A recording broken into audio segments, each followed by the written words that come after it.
Si ça, c'est pas un bruit qui fait du bien à l'oreille. Nicolas boit pendant 1h30 de vidéo YouTube. Hello les amis, bienvenue dans cette vidéo. Je me trouve actuellement au château de Belaïgue. Dans un château, qu'est-ce qu'on va faire? On va déguster du vin, évidemment. On va également découvrir un cépage que les gens ne connaissent pas forcément. Ou alors si tu le connais, c'est que tu es très très fort. On va découvrir l'AOC Fronton, car le château de Belaïgue se trouve en AOC Fronton. Et en fin de vidéo, il y aura peut-être une petite surprise. Mais avant ça, je vous présente le patron et la patronne de ces lieux. Il s'agit de Guillaume et Séverine. Comment allez-vous? Très bien, merci.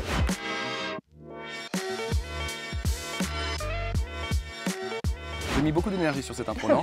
Alors ce qui est cool les amis, c'est que d'habitude c'est moi qui prévois la vidéo, mais là dans celle-ci c'est spécial, c'est eux qui ont décidé ce qu'on allait faire. Alors je vous suis, ah bah si je vous suis, qu'est-ce qu'on fait dans la vidéo? Dites-moi tout. Bon, on va parler déjà un petit peu de la vigne, de la négrette. Eh ben, donc tu annonces tout de suite, la négrette c'est le cépage. Non parce que j'ai dit là, en intro qu'on allait découvrir un cépage que les gens connaissent pas forcément. Toi tu balances, voilà, c'est comme ça c'est dit. La négrette, est-ce que vous connaissez? Mettez-le en commentaire. La négrette, qu'est-ce que c'est comme cépage? Alors c'est le cépage principal du Frontonais, qui est emblématique du secteur, endémique, c'est-à-dire que c'est un cépage qui a toujours existé localement en fait. Et là on a un bon exemple à côté avec une vigne qui a 65 ans. Là ça a 65 ans? Ouais. Toi Guillaume, il me semble que c'est toi qui es venu travailler ici en premier? En 2001, j'ai acheté l'exploitation. Ouais. En 2001, et toi tu es arrivé en quelle année Séverine? Alors, je suis arrivée en tant qu'associée en 2008 et en tant qu'exploitante en 2018. Donc si elles ont 65 ans, donc c'est pas toi qui les as plantées. Est-ce qu'il y a des vignes que vous avez plantées ou c'est que des vignes qui étaient déjà plantées ici? On renouvelle régulièrement en fait, on garde les vignes qui sont très intéressantes et puis après on renouvelle, ne serait-ce que pour s'adapter. Par exemple là on a tendance à planter un peu de blanc alors que moi quand j'ai repris il n'y avait pas du tout de blanc. L'intérêt c'est de s'adapter un petit peu à ce qu'on a envie de faire et puis on a envie de tester des choses aussi. Et puis de renouveler un peu les vignes qui sont trop vieilles et vieillissent mal. D'autres vieillissent très bien comme celle-là, voilà, ça dépend. En règle générale, ça produit combien de temps ou ça vit combien de temps? Ça c'est une bonne question mais qui demanderait beaucoup de temps pour répondre. On dit que les vignes pré-phylloxériques vivaient 300 ans. Donc pré-phylloxérique, déjà on commence par vulgariser. Pré-phylloxérique, phylloxéra, le champignon qui a tout ravagé, c'est ça? Qui a tout ravagé au 19e siècle en fait. Donc c'est une maladie qui est venue en découvrant l'Amérique en fait. Pour lutter contre cette maladie, en fait, on a greffé les vignes. Et à partir du moment où on a greffé les vignes, on les a fragilisées. Donc on dit que les vignes, après le phylloxéra, vivent 100 ans. Bon, après c'est sujet à discussion, mais on a plus ou moins industrialisé le greffage. Au lieu de faire du greffage sur le terrain, on a fait du greffage sur table. C'est-à-dire on achète des plants qui sont déjà greffés. Et là, les vignes le vivent beaucoup moins longtemps encore. Celle-ci a été greffée sur place. C'est pour ça qu'elle a de la longévité. Nous, quand on plante des vignes, bon, il faudrait revenir à cette technique-là, mais qui demande beaucoup de main-d'œuvre, un savoir-faire qu'on a un petit peu perdu. Mais il y en a de plus en plus qui reviennent. Les vignes les plus couramment plantées actuellement vivent une certaine, au bout de 30 ans, il faut les replanter. D'autres vont tenir 40-50 ans, ça dépend des cépages. D'accord. Parce que moi, c'est vrai que dans les jardins forêts, je vois beaucoup de boutures carrément de vignes. T'en penses quoi? C'est-à-dire qu'on peut la bouturer. On fait essentiellement de la multiplication végétative, donc du bouturage pour la vigne. Mais si ce n'est pas greffé, c'est sensible au phylloxéra. C'est-à-dire que les racines, on a pris des pieds américains qui étaient résistants au phylloxéra. L'écorce des racines est simplement un petit peu plus épaisse pour cette résistance-là. Le bouturage fonctionne très bien sur la vigne, mais à tout moment, le phylloxéra peut ravager le vignoble. Normalement, c'est interdit de planter sans greffer. D'accord, interdit carrément. Je t'ai coupé à la base, tu essayais de nous parler du fameux cépage négrette qui est AOC Fronton. Qu'est-ce qu'on peut nous dire d'autre dessus, Séverine? C'est un cépage vraiment atypique puisqu'ici on est sur le terroir de la Violette, on est près de Toulouse. Donc parce que l'appellation Fronton c'est sur 2 départements. Donc on est vraiment sur le terroir de la Violette, donc on a un cépage vraiment très sous-bois, donc très réglisse, violette, fruits rouges. Un cépage vraiment expressif et curieux. J'ai envie de dire inattendu comme le département inattendu du Tarn-et-Garonne. La vraie question que je me pose, est-ce qu'on le goûte tout de suite ou on a d'autres infos à donner? Vu que c'est vous qui faites la vidéo, moi je sais pas ce que vous avez prévu. Hein. Eh ben oui, on va goûter, il est là pour ça. Donc là c'est un 100% négrette. Parce que là, je vois qu'il y a une autre bouteille. Et là c'est dame négrette et demain elle sera comme ça. Elle change de robe. T'as changé les étiquettes, c'est toi qui fais les étiquettes? C'est moi qui les réfléchis. Je l'ai fini avec l'imprimeur, mais c'est moi qui couche l'idée, oui. Et là, on les a changés justement par rapport à la consigne, parce qu'il y a une colle spéciale, un papier spécial, etc. Une bouteille spéciale qui est standardisée. Et du coup, il a fallu qu'on revoie certaines étiquettes. Ah oui, parce que ça, c'est une info très sympa à savoir. Ici, les bouteilles sont consignées. C'est ça. C'est super ça. Oui. Donc on peut les récupérer, elles sont récupérées, lavées et réutilisées. Une trentaine de fois. Une trentaine de fois. Et vous faites ça depuis combien de temps, la consigne? Ça fait 1 an et demi qu'on est dans le réseau Consigne Up pour mettre de l'eau au moulin et pour avancer, quoi. Et ça fait 3-4 mois qu'on a nos premières bouteilles en circulation. C'est assez long parce qu'il faut changer les formats de bouteilles parce qu'on a un standard de bouteille bien particulier et adapter les étiquettes à la technique de lavage en fait. On le fait au fur et à mesure de notre fin de stock de bouteilles et d'étiquettes. Alors, comment ça se passe? Parce que tu as servi des petits verres, mais tu as aussi ramené des petites fiolitudes là. Et oui, c'était pour que tu essayes de découvrir les fameux arômes de cette fameuse négrette. C'est-à-dire, ça, c'est les arômes? Ça, c'est les arômes que tu peux sentir. Ok. Et tu vas essayer de deviner. Et c'est ceux que je vais retrouver après dans le vin. Normalement. Normalement. Normalement. Si ça se passe bien. Merci. Bon, bah là, c'est... Quel fruit rouge tu m'as donné? Un cassis? Exact. Allez. Allez. Second.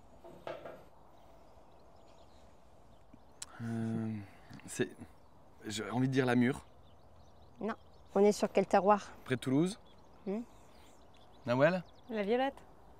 Oh, mais oui, mais je cherchais un fruit rouge, mais bien sûr, la violette. La violette, à plein nez. Mais oui, mais maintenant que tu me le dis, évidemment. En plus, je me disais, mais c'est bizarre parce que c'est un sirop que j'adore. Et je savais pas, j'arrivais pas, parce que je cherchais. Dans les fruits rouges, j'étais là, c'est pas de la fraise, c'est pas de la framboise. C'est très subtil. Ouais, violette, j'adore la violette. Vraiment, j'adore ça. Tu vas adorer la négrette. Ah bah génial. Et le petit dernier. Oh, alors là c'est une épice là. Ah, par contre, attends, j'ai mal au bras. Je le mets comme ça. Ouais. C'est une herbe? C'est une racine, enfin c'est une fougère. Une fougère? Oui, c'est comme une fougère. C'est comme une fougère, je sais Ouais, pas. mais les racines, c'est ça. La gentiane? Non. Ça aussi, tu l'as dit tout à l'heure, non? Oui. Bah vas-y, c'est quoi, Nawel? De la réglisse, j'imagine?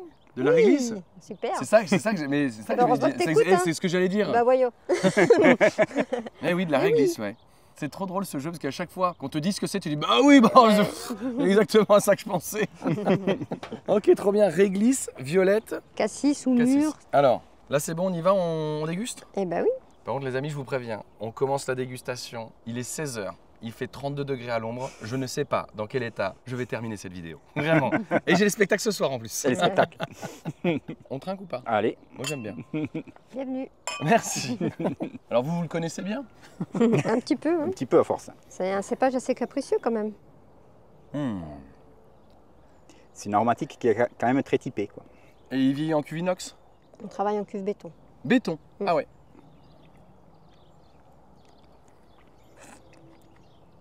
Il commence à chauffer un peu là. Ouais. Hein? Il fait chaud, non? Même le vin, il est déjà chaud, non? Ah, il est chaud, oui. Mm. En température, oui. C'est marrant parce que malgré qu'il soit pas élevé en cuve en bois, je sens de la forêt quand même un peu moi. La réglisse. Ah c'est ça, tu penses, c'est le réglisse? Ça me fait penser à ça. Celui-là, il n'a pas vu le bois. Oui. C'est un cépage qui n'est pas très tannique, mais qui a une belle matière en fait. Donc ça reste assez souple, mais tout en emplissant la bouche en fait. Alors, pas toi, mais il faut imaginer canard, cassoulet. Ah. Tout ce qui est local en fait. Le terroir va avec le local. C'est ça. Donc ça, c'est une cuvée de quelle année ça? Là, on est sur le 2022. 2022. Mm. Comment vous travaillez un petit peu d'ailleurs au niveau de l'élevage Alors ça serait bien d'aller dans le chai pour le voir. Ah ben alors, est-ce qu'on y va tout de suite ou est-ce qu'il y a une autre activité avant? Ah non, on peut y aller tout de suite. On sera plus à l'ombre et comme ça, on verra Et notre lieu si de on est travail. plus à l'ombre, on pourra boire plus facilement. Allons à l'ombre. On a déjà planté 42 arbres au fond là, et là il y aura une rangée d'arbres entre la future vigne et celle-ci. J'en parle pas parce que par exemple, là, j'ai planté des arbres, là, les sols.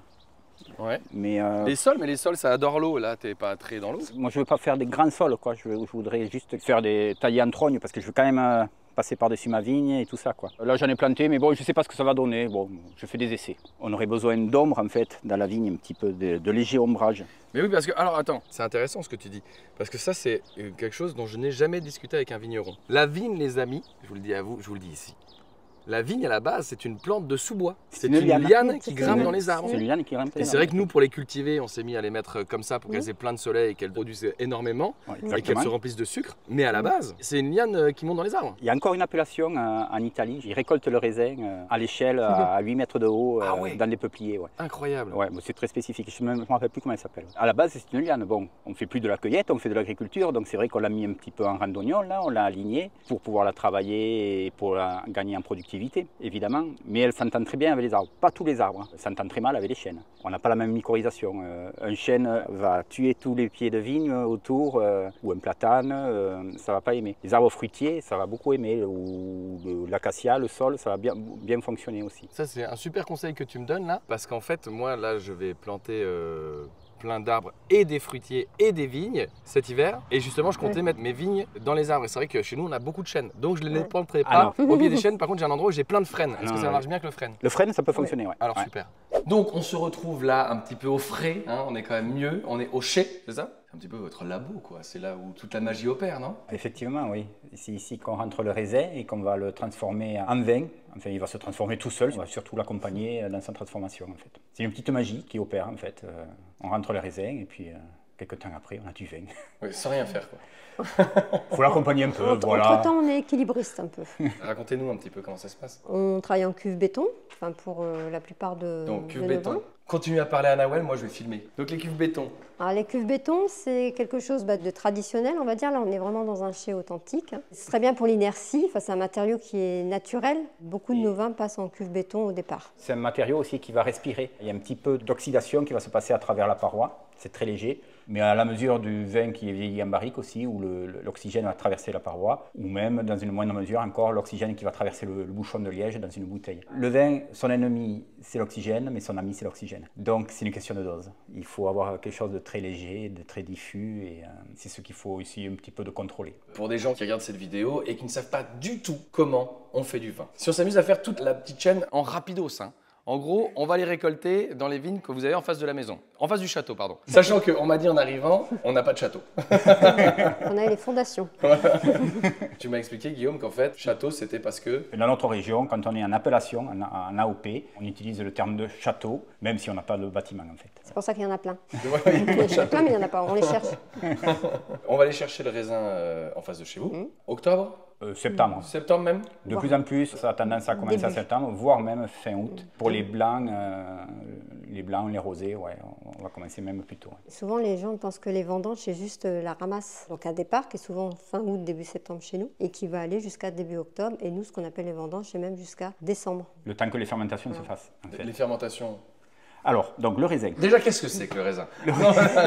Le raisin, fruit de la vigne, qui arrive presque tout seul aussi, au bout de quelques mois d'accompagnement. Donc on le récolte, il va y avoir plusieurs itinéraires, selon ce qu'on veut faire, selon si on veut faire du vin blanc, du vin rosé, du vin rouge. Dans les vins rouges, il y a des vins dits de garde, il y a des vins à boire en primeur, voilà. C'est différents itinéraires techniques, mais grosso modo, pour faire du rouge, on va mettre du raisin en cuve. On a principalement deux phénomènes qui vont se passer, la fermentation, c'est-à-dire il y a les levures qui vont transformer le sucre en alcool, et la macération. Parce qu'il faut savoir que, comme dans beaucoup de fruits, ce qui est intéressant dans le raisin, c'est souvent dans la peau. Donc on a besoin de cette macération. Donc dans la peau, on va trouver la couleur, on va trouver les tanins, les fameux tanins du vin, beaucoup d'aromatiques. Donc tout ça va se retrouver dans la peau. Donc cette peau, il faut qu'elle baigne dans le jus. Mais comme la fermentation dégage un petit peu de gaz carbonique, ça a tendance un peu à faire des petites bulles. Toutes les pellicules, en fait, ont tendance à flotter. Ce qu'on appelle le chapeau de marque, en fait, parce qu'il vient coiffer le jus. Une grosse partie de notre travail pendant les fermentations, c'est de favoriser cette macération. Donc on va faire en sorte que les pellicules baignent dans le jus. Alors, soit par des remontages,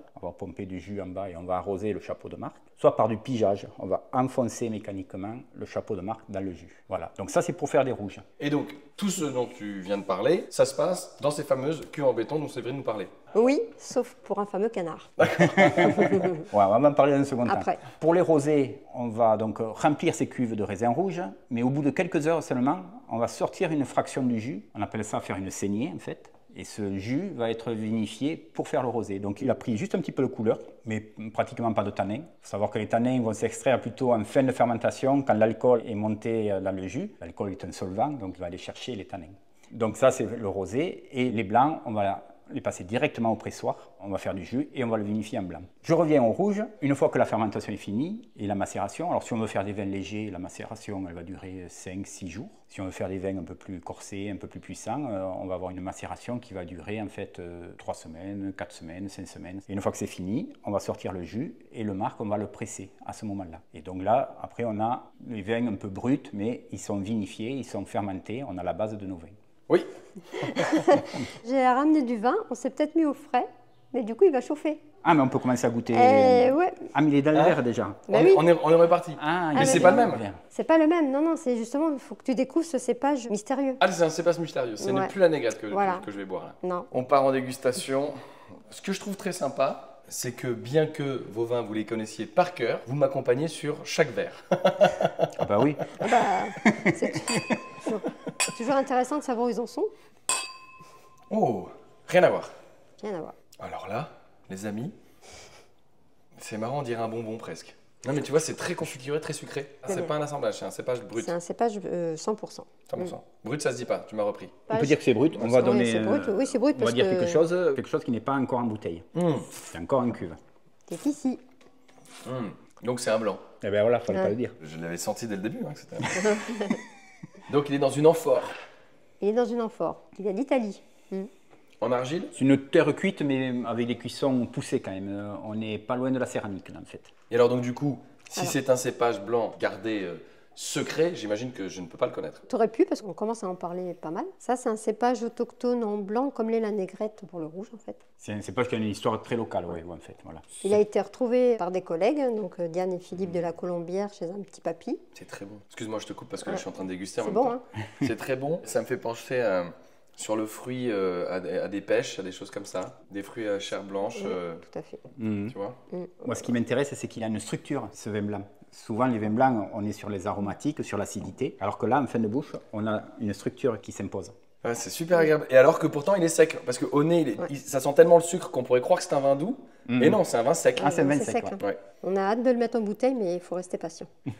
Là, c'est une petite primeur à laquelle j'ai le droit. Ah, là, Ah c'est oui. un scoop. Hein. Là, c'est... ouais. C'est notre première récolte sur ce Ouais. cépage-là. On l'a planté il y a 3 ans. Ah, il est tout jeune en plus. 4 ans. Enfin, on Bah, on l'a a fait ramassé notre au première vendange. récolte l'an dernier. Pour l'histoire, Ouais. donc, Donc, oui, c'est un cépage que Diane et Philippe ont retrouvé chez un petit papy. il restait que 60 souches. En fait, c'est un blanc et c'est du Bouisselet. Du buisselet. Bouisselet, voilà.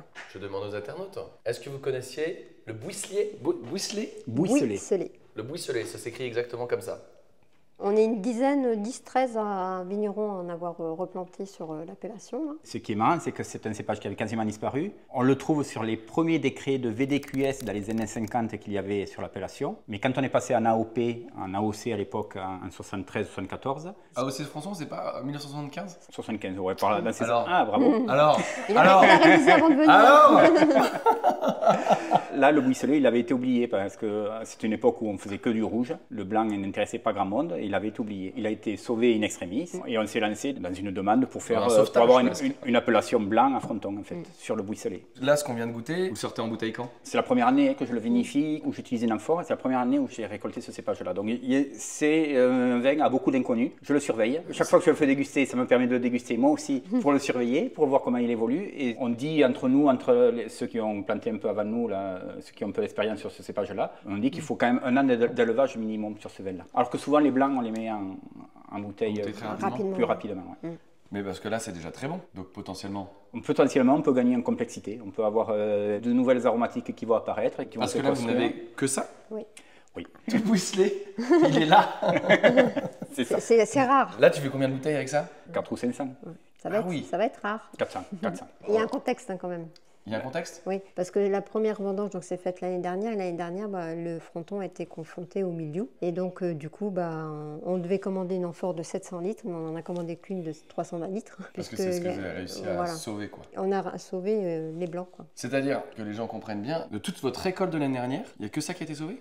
Alors non, il y a ça. On fait un autre blanc après à base de vionnier. Là, on en a fait un petit peu. Les blancs, grosso modo, ont beaucoup mieux résisté au milieu. Et après, le peu de rouge qu'on a fait, on l'a transformé en rosé en fait. On n'a pas fait de rouge l'année dernière par contre. Il y en a très peu de plantés pour l'instant aussi. On commence nos plantations, donc ça ne représente pas beaucoup de surface. L'année dernière, on a perdu 90% de notre récolte. 80. Parce que ça, c'est important Voilà. aussi d'en parler aux gens, de parler de la difficulté, je dirais même de la fragilité de la viticulture en bio. Effectivement, vous traitez en préventif, mais vous ne C'est ça. traitez pas en curatif. Il n'y a pas de traitement pour ça en bio. On n'a qu'un traitement de toute manière pour le milieu, c'est la bouillie bordelaise. Alors cette année, je m'essaye un petit peu au purin de prêle, enfin tisane de prêle et tisane de sol d'ailleurs. Ouais. Mais bon, c'est quand même essentiellement la bouillie bordelaise qui va nous permettre de lutter contre le milieu. Donc c'est vrai que l'an dernier, on s'est fait vraiment piéger. Bon, on aurait pu peut-être monter les doses. Voilà, bon, il y a eu un contexte qui fait qu'on s'est fait piéger et que c'était trop tard après quand on a eu le milieu. Ah oui, une fois que c'est parti, c'est parti. Alors en bio, on a été particulièrement touché, mais même les conventionnels, sur l'appellation, on a perdu plus de la moitié de la récolte en général sur toute l'appellation. Même en conventionnel, ils ont été très impactés quand même. Petit point vulgarisation, le mildiou pour celles et ceux qui ne connaissent pas, donc c'est un champignon qui vient se mettre sur le feuillage et qui tue toutes les feuilles, et du coup une fois qu'il n'y a plus de feuilles, il n'y a plus de fruits quoi. Et l'an dernier, il est arrivé très rapide. En même temps qu'il était sur le feuillage, il était sur les grappes en fait. À la même période que maintenant en fait, au moment de la fleur, donc ça fleurit, on voit à peine quelques petites étamines là, et ça blanchit, et voilà, c'était déjà fichu Il y a une rapidité folle. dès l'attaque du milieu. Quoi, en fait. Il me semble qu'on n'en a pas encore parlé, ou alors brièvement, là vous cultivez 13 hectares. Oui. Ouais. Tu me disais ce midi quand on a mangé ensemble qu'au début tu en avais 20 et que tu as dit c'est beaucoup trop. Alors c'est beaucoup trop, oui. Genre, les fesses sur 2 chaises, en fait, on va dire, c'est pas assez pour embaucher. En fait, pendant très longtemps, j'ai passé mon temps à la production, à travailler à la vigne, pas à la commercialisation. Donc je sortais pas de valeur ajoutée finalement, et ça me permettait pas d'embaucher, ça me permettait pas d'évoluer. Voilà. Donc seul 20 hectares, c'était ridiculement épuisant. Voilà, en fait. Et impossible de passer en bio dans ce contexte-là. Au début, tu n'étais pas bio? Non, je n'étais pas bio. C'est intéressant de le dire, ça aussi. Oui, moi c'est mon cheminement. Ouais. Quand j'ai commencé, c'est vrai que j'y pensais pas. Après, ça m'a titillé assez rapidement. Mais mon contexte personnel, bon, il y avait l'achat de l'exploitation, donc un endettement. Il faut bien prendre conscience que quand on achète une exploitation où le matériel est vieux, les vignes étaient vieilles, le bâtiment pas forcément au goût du jour. Donc on s'endette sur du vieux. Il faut avaler cet endettement. Pour moi, ça a été 15 ans très compliqué. Puis il y a Séverine qui m'a rejoint, qui m'a permis de initier une commercialisation digne de ce nom. Parce que tu étais déjà dans le commerce, toi, avant? Oui, j'étais commerciale, donc du coup, j'ai continué commerciale dans le vin, qui ne me déplaît pas, ma foi. Donc il y a eu tout un travail à revoir, mais le fait que tu viennes, je m'étais posé aussi la question sur notre chemin, et je trouve que notre chemin, il est quand même super chouette, quoi, en fait, quand on voit d'où on vient. À chaque fois, je suis émue, parce que je le trouve vraiment très courageux. Pardon. Non, au contraire, c'est super beau. Ouais, il allait quand même vendanger avec sa vendangeuse, avec son vélo. Il revenait en vélo pour venir chercher la remorque. Enfin, c'était un travail de malade, quoi. Et quand je vois le chemin qu'on a fait, c'est super chouette. Non, moi, je suis heureuse pour lui, en tout cas. Ouais, il le vaut bien. C'est bien grâce à toi. On va pas se lancer des fleurs, mais si le vin est bon, c'est plus facile à vendre. C'est moi qui vais pleurer, c'est moi qui suis ému quand je les entends parler. Enfin, moi, je l'ai connu, il faisait les bipes par terre. On a commencé par changer les étiquettes. Non, c'est chouette, c'est une belle aventure. À un moment donné, il faut générer un peu de trésorerie, il faut générer un petit peu de valeur ajoutée pour pouvoir avancer en fait. Et moi j'étais tenu à des gros emprunts, voilà, et derrière je ne valorisais pas, quoi. Je tournais en rond dans le piège de l'endettement, comme beaucoup d'agriculteurs en fait. C'est ce que j'allais dire en fait. Le problème que tu as rencontré, c'est pas que dans le monde de la viticulture, c'est un problème agricole en fait. C'est extrêmement classique, ouais. C'est terrible. Et même moi j'en vois plein des maraîchers qui font pousser des super légumes, mais ils ne les vendent pas. Et oui, c'est maintenant que j'en ai conscience évidemment, mais là on travaille à 2 sur l'exploitation. Séverine est quasiment à temps plein sur la commercialisation, bon, il y a l'administratif aussi. Et moi, je fais le marché, je fais 2 fois un salon, enfin, je fais aussi de commercialisation. On va dire qu'on passe les 2 tiers de notre temps de travail, c'est de la vente. C'est pas de la production, c'est de la vente. Ouais. Et si on n'a pas conscience de ça au début, ben, on se plante. Le vin, c'est toujours un produit particulier, on va dire, qui nous permet d'aller chercher quand même des valeurs ajoutées qui sont autres que peut-être sur de la patate, de la tomate ou je sais pas. Enfin, mais je pense que c'est quand même le cas un peu dans toutes les productions où il ne faut pas perdre de vue la vente, en fait, ce qui amène le carburant. On a quand même là pas mal digressé. À la base, tu étais en train de me parler du fait que Séverine est arrivée. Tu avais 20 hectares, tu n'étais pas en bio, et du coup Donc quand Séverine est venue et s'est occupée de la commercialisation, rapidement la question du bio s'est posée. C'est quelque chose qui nous titillait. Alors moi, il était hors de question que je parte sur 20 hectares. Donc en fait, le choix a été fait de se séparer d'une partie des vignes. Les vignes qui étaient éloignées, pas intéressantes, pas adaptées à ce qu'on faisait. On est descendu à entre 12 et 13 hectares. En fait. Parce que c'était surtout ça, Séverine, qui voulait que ça parte en bio? Quand je suis arrivée, je lui ai posé la question de pourquoi tu es vigneron, qu'est-ce que tu veux faire, et voilà. Et tout de suite c'est le bio qui est ressorti, et travailler sur moins de surface pour travailler mieux. Il me dit souvent qu'il y a son nom sur le vin, donc s'il n'est pas bon c'est de sa faute, et que il veut faire des belles choses, etc. Donc de fil en aiguille on en est arrivé à la conclusion qu'il fallait baisser en hectares pour valoriser la bouteille. Et... alors c'est vrai qu'après il y a eu le Covid, alors peut-être qu'on aurait réfléchi autrement, mais justement heureusement qu'on ne le savait pas parce qu'on y allait quand même. On a bien fait, je pense. Même là je pense qu'on est en transition parce que je pense qu'on va encore diminuer la surface avec un objectif autour de 8 hectares, 8-10 hectares peut-être. Mais le TGV va nous aider parce qu'il nous en prend une partie. Le TGV? Ah oui, le TGV Bordeaux-Toulouse. Ils vont passer là et du coup ils vont une parcelle en 2, ouais. Ah ouais? Ouais. Donc ça va nous aider à descendre. Voilà.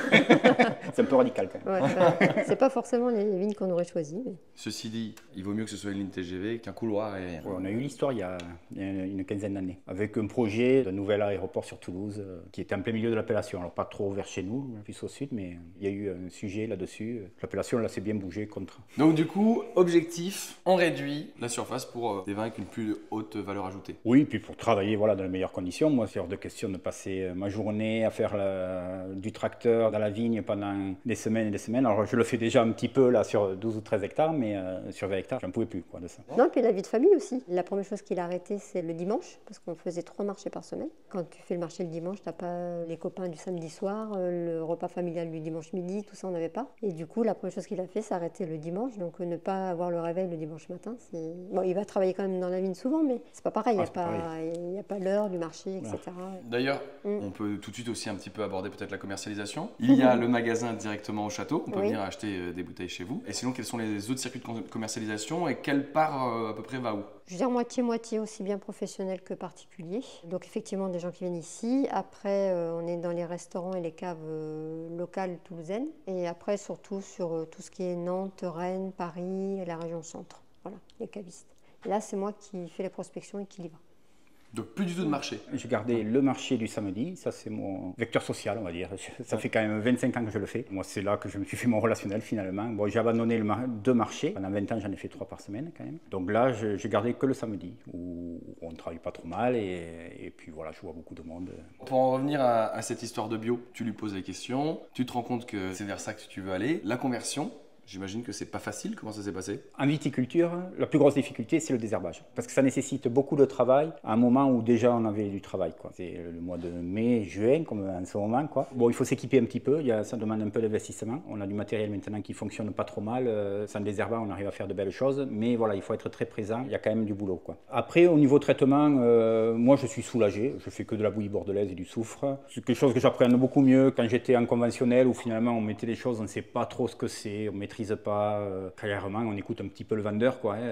Finalement, je protégeais pas guère mieux mes vignes parce que bon, j'étais pas convaincu par ça du tout. La bouillie bordelaise, bon voilà, c'est pas idéal comme produit, faut pas rêver. Ça reste des métaux lourds qui peuvent s'accumuler dans le sol, donc il faut en mettre quand même le moins possible. Il faut maîtriser ce qu'on fait. Rien n'est anodin quand même. C'est pas magique le bio, mais c'est quelque chose qui me semble que j'appréhende mieux, que je maîtrise mieux.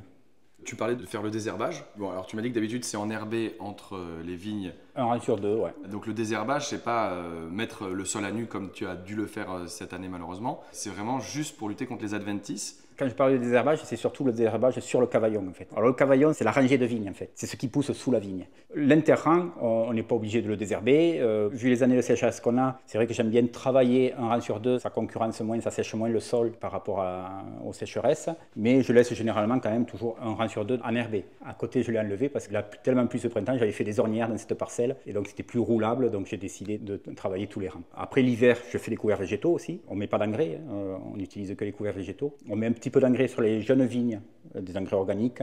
Mais après, on travaille avec les couverts végétaux en fait. Il y a 2 mois, j'avais de l'herbe, on ne voyait plus la vigne, quoi. J'avais du seigle, la féverolle. Là, elle est à nu, mais il y a 2 mois, c'était pas du tout pareil, quoi. Donc tu désherbes uniquement sur le cavaillon. C'est la problématique du cavaillon, voilà. Pourquoi c'est compliqué? Parce qu'il y a les souches et donc il faut les désherber entre les souches. Donc mécaniquement, il faut avoir des outils qui vont aller entre les souches, revenir, s'escamoter. Enfin, il y a différents outils qui vont nous permettre de faire ce travail-là, qui est un petit peu fastidieux. Et c'est un binage, ça revient à un binage. Et le binage, en jardinage, c'est pareil. Il faut y revenir plusieurs fois. Ça ne se fait pas tout seul. Voilà. Alors on pourrait imaginer des paillages ou des choses comme ça. Bon, ça se fait en jardinage sur la vigne. Moi, je trouve que c'est pas cohérent parce que ça demanderait beaucoup de matière. C'est quand même beaucoup de travail sur des grandes surfaces. Il faudrait cultiver des céréales à côté sur d'autres parcelles pour venir pailler la vigne. Ça me paraît pas très logique, voilà, personnellement. Donc je travaille le sol, il faut affiner le dessus pour couper la capillarité, pour que ça se sèche moins, pour que l'herbe ne pousse pas dans les grappes. C'est la partie d'organisation du travail qui me posait le plus de problèmes pour passer en bio en fait. Avec 20 hectares, c'était pas possible. 12 ou 13, je suis déjà au maximum en fait. Les fenêtres de passage, quand la terre va bien, quand le travail se fait bien, elles sont très courtes. En 1 ou 2 jours, les choses changent vite, quoi. Surtout quand il fait soleil par exemple comme ça, là on sait qu'on passe plus maintenant avec les outils Intercept. Pourquoi tu passes pas avec les outils quand il fait beau comme ça? Ah, parce que là c'est trop sec là. Le dessus a séché et c'est trop sec, les outils ne rentrent plus dans le sol. C'est des outils qui sont déportés quand même, donc... D'accord. Et il a voulu diminuer pour mieux écouter la vigne. On sent que c'est de la commerciale. Ah, elle parle bien. Non, mais j'image simplement, c'est tout ce qu'il dit, quoi. Voilà. Mais tu le fais très bien. Faire résumer, voilà. Très bien. En parlant d'images, est-ce qu'on n'aurait pas des images un petit peu dans la bouche là qu'on pourrait avoir? Ouais. Si, oui. Je vais le chercher. Tu nous avais caché quelque chose ici. Eh oui, le fameux canard. Le fameux canard élégant, regardez-moi ça. Le fameux canard élégant. Bon. Alors le fameux canard élégant, c'est notre haut de gamme et il fait surtout partie du collectif Négrette. La petite banderole ici. Donc le collectif Négrette, c'est une dizaine de vignerons dans l'appellation Fronton qui se sont engagés dans un cahier des charges plus restrictif que le cahier des charges de l'appellation Fronton en lui-même. Donc il y a un élevage qui est d'un minimum de 14 mois avec une vinification spécifique. Donc nous, ça va être une vinification intégrale par exemple. Il y a au moins 70% de Négrette, etc. Donc là, c'est les vignes qu'on a été voir tout à l'heure, qu'on ramasse à la main et qu'on met directement dans les barriques qui sont debout et ouvertes. Donc on met le raisin directement dans la barrique ouverte. Dans la barrique ouverte? Oui. La fermentation ne va pas se passer en cuve. La fermentation va se passer dans les barriques. Pour travailler sur des petits volumes, en fait, avec du pigeage. Donc, on a le chapeau de marque, là. On va enfoncer notre chapeau de marque dans le jus. Et le fait de le faire à la main, on maîtrise mieux sur des petits volumes comme ça. On a une grande maîtrise dessus. Bon, il y a la sélection parcellaire aussi. On arrive à avoir plus de concentration. Et le fait de le mettre dans la barrique, alors c'est des barriques qu'on achète un tonnelier, là, qui est du secteur, en fait, qui est juste à côté. On va avoir la prise de bois, qui des fois peut masquer, écraser un petit peu le vin. La prise de bois va se faire en même temps que va se former l'aromatique du vin. Donc on a quelque chose qui est plus harmonieux en bouche, où on a du boisé, mais on a aussi tout le fruité de la Négrette qui s'exprime. Mais alors du coup, elles sont où ces fameuses cuves en bois là dont tu parles? Mais c'est ça le C'est scie. des petites comme ça, je pensais que c'était des grosses. Non, c'est des petites barriques qu'on va faire refermer une fois que la fermentation est finie. On les ramène au tonnelier, il nous les referme et on remet le vin dedans. On appelle ça vinification intégrale parce que le vin il est toujours dans la barrique.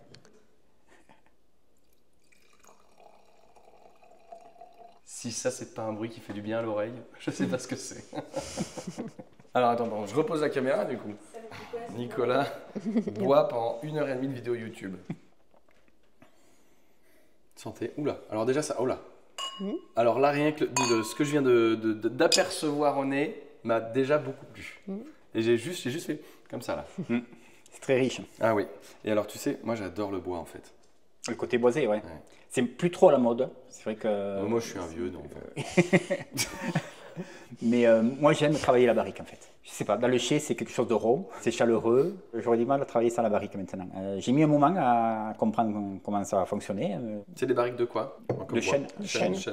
Toujours chêne. Ouais. Chêne d'ici? Ça c'est le mystère un petit peu des tonneliers. C'est leur savoir-faire, je leur fais confiance. C'est des sélections de différents bois. Alors c'est du bois français. J'ai 2-3 barriques qui sont en chêne américain. Bon, j'ai voulu essayer. C'est pas mal aussi, cela dit, mais c'est des barriques qui vieillissent plus vite en fait, qui sont plus vite, moins intéressantes. L'essentiel c'est du chêne français. Après, si c'est du troncé, de l'Allier, de la Corrèze, voilà, je sais, je maîtrise moins. Allons-y. Santé. Tu vois, par rapport au premier rouge, il y a déjà une petite astringence qu'il n'y avait pas dans le premier. Autant la Négrette n'est pas très chargée en tanin, autant quand on passe en bois neuf, il y a un petit peu de tanin qui vient structurer la fin de bouche. Il y a 70% de Négrette et 30% Syrah. Il y a un peu de Syrah aussi, voilà. C'est ça aussi. Qui amène un peu sa puissance. Parce qu'on est toujours sur le 2022. 2023, on a eu le milieu, mais 2021, on a eu le gel en 2021. Et donc en 2021, on n'en a pas fait. Moi, j'aime bien ça. Ça, c'est joli. C'est élégant. Bah, c'est le canard élégant. Voilà, c'est ça. Il porte bien son nom. Il a une petite histoire quand même, ce canard élégant. Bon, on n'est jamais d'accord. Je reviens. Hop, vous n'êtes jamais d'accord. Non, on n'est jamais d'accord. Ça dépend sur quel sujet. Au début de la vidéo, ils sont là, oh non, c'est toi mon chéri, non, c'est toi mon chéri, non, c'est toi. On n'est jamais d'accord. Écoutez, c'est bien ça. Bah oui, c'est toi, on n'en finit pas. Du coup, comme il reste 14 mois en barrique, on avait 14 mois pour lui trouver une étiquette et un nom, ce qu'on n'a jamais réussi à faire.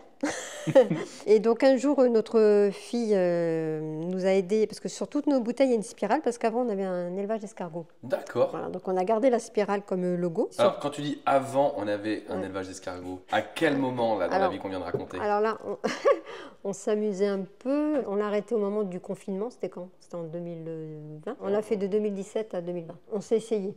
On a essayé, c'était un tout petit élevage, mais on voulait en commercialiser un peu. Mais et c'est pareil, on ne peut pas tout faire. Oui. Et le ramassage se passe pendant les vendanges, alors on a oublié. D'ailleurs, j'en profite, je passe une annonce pour la saison 3 du Farm Tour. S'il y a un élevage d'escargots qui veut bien qu'on vienne chez eux, mais je kifferais. Un élevage d'escargots, je n'en ai jamais vu quoi. On en connaît. On en connaît. C'est vrai? Bah, bien oui, sûr. mais du coup, loin d'ici ou pas? Vers Lille. Ah bah génial. Voilà. Parce que je ne vais pas revenir jouer mon spectacle au même endroit. Non, vers Lille, on connaît quelqu'un. Une ancienne stagiaire qui est... Excellent. Une ancienne stagiaire en nono qui est partie en héliciculture, du coup. Alors, comment tu l'appelles ça? Héliciculture. Fin de la parenthèse. Ta fille. Alors, ma fille. Donc, elle nous aidait à dessiner et tout ça. Donc, elle a fait un petit dessin et on lui dit « Oh, il est beau, ton canard, il est élégant ». Et en fait, c'était un bonhomme qu'elle avait fait. Elle avait fait un bonhomme avec un chapeau de forme et une canne. Canard, c'est local. Élégant, c'est un vin élégant. Poum poum, en 2 jours, l'étiquette était faite. C'est notre fille qui nous a mis d'accord. Voilà, c'est ça, comme souvent. Nawel, t'as une question? Oui, j'ai une question. Moi, je voulais savoir si vous aviez fait des formations avant d'arriver dans la viticulture. Excuse-moi, ce plan est beaucoup trop drôle. En fait, tu parais tellement petite dans cet immense hangar. On se dit, mais elle est punie pour être aussi loin de nous. Donc, est-ce que vous avez fait des formations? Demandez Nawel, qui en profite pour boire de façon tout à fait goulayante. Pour ma part, je veux dire non, parce que je ne suis pas vigneronne à proprement parler. J'ai un problème avec ça, je suis femme de vigneron. J'aimerais bien que un métier existe pour ça. Comme un mari de vigneronne, mais enfin, fait beaucoup de choses à côté et je ne fais pas le vin, je le commercialise. Pour ma formation à moi-même, donc j'ai pas fait de formation de commercial, j'ai fait biologie moi, donc j'étais plutôt dans les labos. J'ai fini par hasard commercial dans les labos et maintenant je suis donc commercial pour Château Belaigues. Belaigues. Belaigues. T'as pas eu de formation spécifique en œnologie avant de commencer ce métier? Non, bah, j'apprends sur le tas et c'est vraiment... T'imagines, elle vend du vin tous les jours, elle en déguste tous les jours, elle a une expérience maintenant qui nous dépasse. Nawel. Bah, quand on fait les salons, on va goûter les vins des confrères et on apprend tout quoi, sur le tas, mais c'est passionnant. Quand j'ai décidé d'être vigneron, j'ai fait un BTS en fait à l'époque. Un BTS par apprentissage, donc j'ai fait mon apprentissage chez un collègue là, qui est à côté, au Château Baudard à Kansas. Une fois mon BTS en poche, j'ai fait heureusement mon seul voyage d'envergure, j'ai une vinification aux États-Unis. C'est assez classique comme parcours dans le milieu viticole. Donc dans l'Oregon, j'ai fait une vinification et après je suis revenu et je me suis installé à ce moment-là. Ah oui, direct. Ouais. Mon père m'a aidé à l'installation, évidemment. C'est compliqué d'acheter quand on débute dans la vie, une exploitation avec des vignes et des bâtiments. Bon. Et voilà, c'était une opportunité. Mes parents étaient déjà agriculteurs pas très loin, en fait. Ils étaient dans quoi? Dans l'élevage laitier. Mon frère est éleveur laitier et ma nièce va s'installer à sa suite dans l'élevage laitier. Et donc moi, je suis parti dans les vignes. Voilà. On se forme en permanence aussi, hein, finalement. Il y a le syndicat, il y a une période, je me suis intéressé par exemple à la biodynamie. Au moment où je suis passé en bio, j'ai fait des formations en biodynamie. Bon, ça n'a pas abouti sur un label biodynamique. Il y a des choses qui me plaisent, d'autres qui me plaisent moins. Enfin voilà, c'était très intéressant aussi. On va chez d'autres vignerons, on discute. Après, il y a tout ce qui est salon. C'est incroyable la diversité de manières de faire d'une région à l'autre. Ne serait-ce que le vocabulaire déjà n'est pas le même pour les mêmes choses des fois. Et ouais, c'est très enrichissant déjà de simplement discuter. Et c'est ce qui est chouette aussi dans l'appellation Fronton. Les vignerons se réunissent et goûtent et s'échangent ce qu'ils pensent de leur vin. Enfin, c'est vraiment chouette, ça. C'est des collègues, quoi. C'est l'intérêt du collectif Négrette, là. C'est une mise en avant de la négrette, c'est se dire à plusieurs, on fait au maximum pour valoriser cette négrette, mais comment on fait chacun? Donc on va à tour de rôle chez l'un, chez l'autre, déguster son vin, on amène le sien à chaque fois aussi, on discute comment t'as fait ça, voilà, ça permet d'avancer, ça permet de partager les expériences, et c'est marrant parce qu'on pourrait avoir l'image d'un milieu un petit peu statique, un petit peu plombé par la tradition, il faut faire ça, on a des siècles de pratiques derrière nous, et en fait c'est très mouvant, ça bouge énormément et il y a des modes aussi quoi, en fait, dans la vinification. Il y a la nouvelle génération qui arrive là, qui nous booste, parce que la nouvelle génération elle a des idées, tout ça, donc c'est intéressant et puis il faut suivre quoi. Donc non, c'est chouette. Je pense qu'on est en formation permanente. Permanente. Ouais, ça c'est sûr. Il faut. Depuis qu'on est arrivé ici, il y a un outil sur cette table. Ah. Je me dis, mais est-ce qu'on va s'en servir à un moment à quoi il sert? Comment on s'en sert? Je ne sais pas. Ben, il faut peut-être que tu finisses ton verre avant.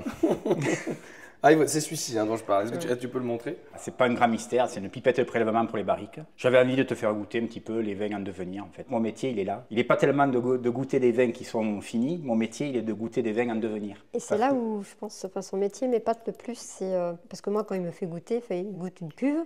Et ça c'est chouette, tout ça, je vais l'assembler avec ceci, cela. Moi je goûte, ça pique, parce que ça fermente. Voilà. C'est de la magie ou de l'alchimie, je sais pas. Il arrive à savoir où il va emmener son vin, et ça je trouve ça magique. Enfin, c'est passionnant. Enfin, moi, c'est la période que je préfère, parce que moi je goûte, franchement, il se passe. Enfin, je vois que ça va être bon, mais je suis incapable d'en dire plus. Et lui, ça y est, il a fait son chemin déjà. Donc on va pipoter quelques barriques, voir où est-ce qu'ils en sont. Moi, ça fait un petit moment que je ne les ai pas goûtés. Ben voilà, alors je finis mon verre comme tu m'as demandé, voilà. Parce que sache que l'envie que tu avais, je la partage.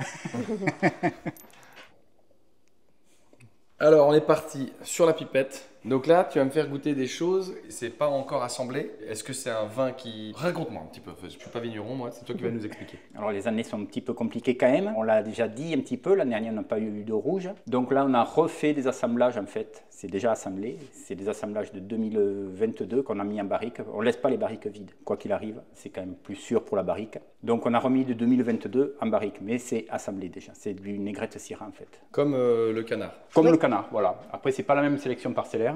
Parce que là, il n'y a pas de canard en barrique en ce moment. Donc là, on voit qu'on est en dépression. parce que c'est quand même bien fermé, le barrique, donc il n'y a pas beaucoup d'air qui rentre. Mais par contre, le vin s'évapore. C'est ce qu'on appelle la fameuse part des anges. Comme je l'ai ouverte, il faudra que je fasse du houillage pour la re-remplir. Le houillage, c'est re-remplir. Refaire le niveau, voilà. On estime que sur une barrique, on a 10 à 12% de perte sur un an en évaporation, en fait. Merci beaucoup. Et pardon, mais je pose ça là parce que y a une envie, évidemment, que j'ai, c'est de sentir dans le trou. J'ai envie de voir ce que ça sent là-dedans. Attends, ouais. C'est confituré. Confituré? Ouais. C'est une barrique qui commence à dater un petit peu, celle-là. C'est une barrique qui est là depuis 2016. C'est une 400 litres, celle-là. Ah oui, la barrique. La barrique. Celui-là, je le sens plus boisé, celui que tu as porté. C'est normal, quand on le sort de la barrique, il a toujours le côté boisé qui est un peu prédominant. D'accord. Et puis ça, c'est ce qui sert à faire la cuvée vieux chai. Donc le vieux chai, on fait le vin, on le met en barrique après. Ce que je disais tout à l'heure, la barrique a tendance à venir masquer le fruité du vin. Après, c'est très agréable quand même, ça apporte la complexité, mais c'est vrai que c'est le côté boisé, il prend un peu le dessus. Quand on va le travailler, quand on va le sortir de barrique, on va lui faire prendre de l'air, le côté boisé, de suite, il va s'atténuer un petit peu.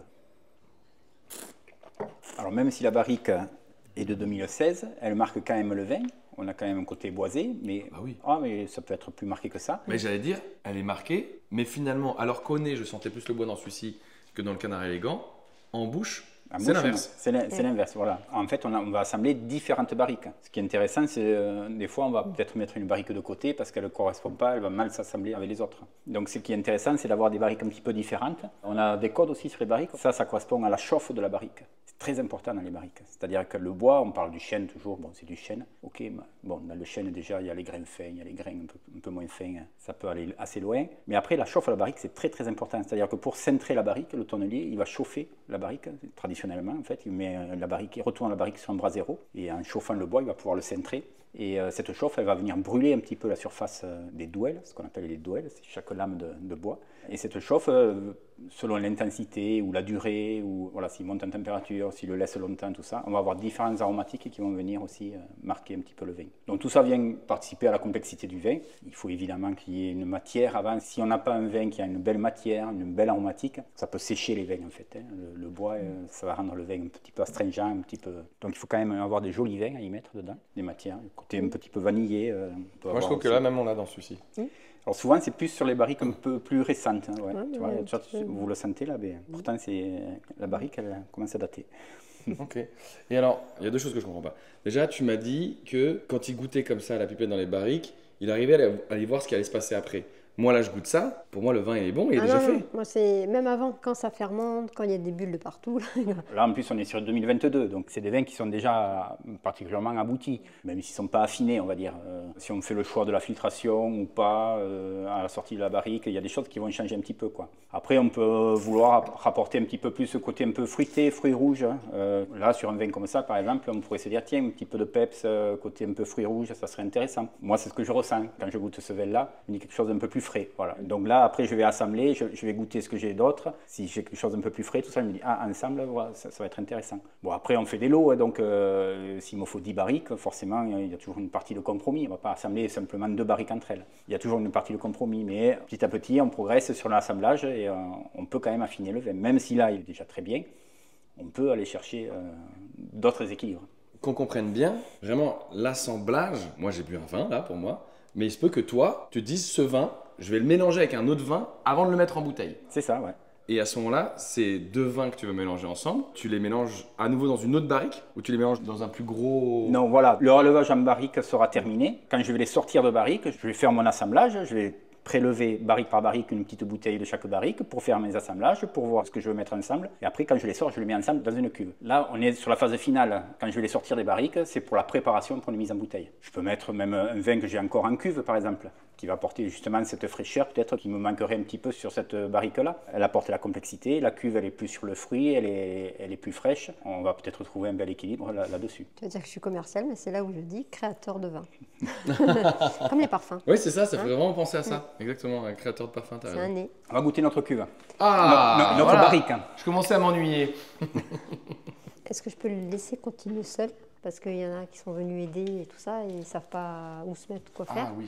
Je reviens, promis.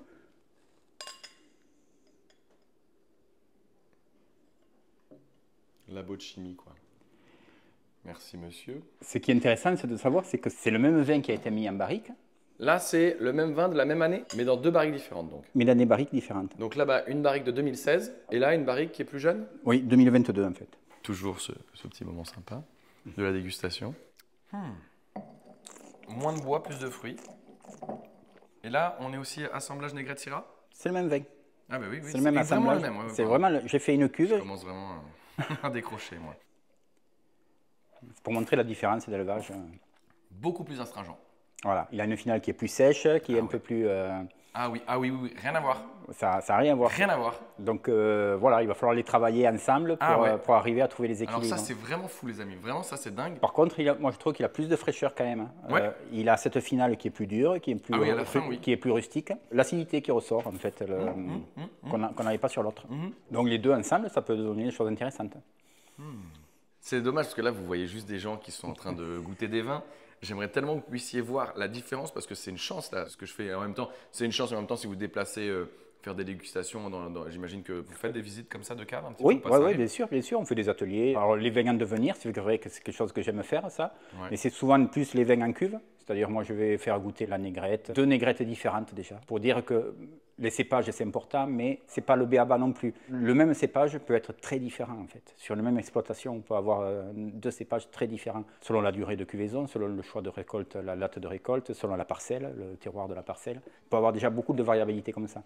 Donc c'est intéressant déjà de toucher ça du doigt. Après, des fois, ça m'arrive de travailler sur, de faire des ateliers autour de la barrique aussi, c'est intéressant. Après, on fait des assemblages, des ateliers assemblage. Tout ça pour dire qu'il faut le faire, il faut le goûter, il faut expérimenter là ce que je suis en train d'expérimenter parce que je trouve ça vraiment fou. Effectivement, le même vin, même année, juste 2 barriques différentes, ce n'est pas la même chose, les amis. Pas du tout la même chose. Exactement. Les amis, on arrive à la fin de cette vidéo visite, dégustation, découverte qui était passionnante. Donc déjà, merci infiniment Séverine et Guillaume pour cet après-midi. Moi, j'aime bien demander si vous avez un conseil à donner pour les gens qui veulent se lancer dans l'agriculture. Des fois, je vois des jeunes partir la fleur au fusil, faire de l'agriculture. C'est pas si simple que ça. Et donc, oui, de venir voir les agriculteurs divers et variés, avec diverses expériences, et après de faire des formations chez les agriculteurs avant de se lancer. Moi, je dirais, le premier secret, c'est de durer. Parce que le savoir-faire, c'est année après année qu'on l'apprend, donc il faut durer, il faut arriver à durer. Il ne faut pas baisser les bras, il faut insister. Et le savoir-faire, petit à petit, on travaille mieux, on s'organise mieux, on connaît mieux ses terres, on connaît mieux ses plantes. Donc il faut durer, voilà. Petite dernière question, est-ce que peut-être il y a un sujet que vous auriez aimé qu'on aborde dans la vidéo et qu'on n'aurait pas abordé? J'aimerais remercier tous les gens qui nous permettent de durer, qui ont confiance dans les produits que font Guillaume, enfin les bons produits. Une cliente par exemple qui est venue me voir au marché qui m'a dit « Je viens chercher votre sourire et tout ça, c'est tout ce que l'on peut donner aux gens. » Leurs retours sont drôlement gratifiants. Et rien que ça, c'est génial. C'est pour ça qu'on fait ce beau métier, c'est le partage avant tout. Un petit mot à rajouter toi Guillaume? Non, parfait. Elle a tout dit. Hein. Elle a tout dit. C'est formidable. Merci beaucoup. Merci d'avoir regardé la vidéo. On peut dire au revoir aux gens de la communauté. Merci.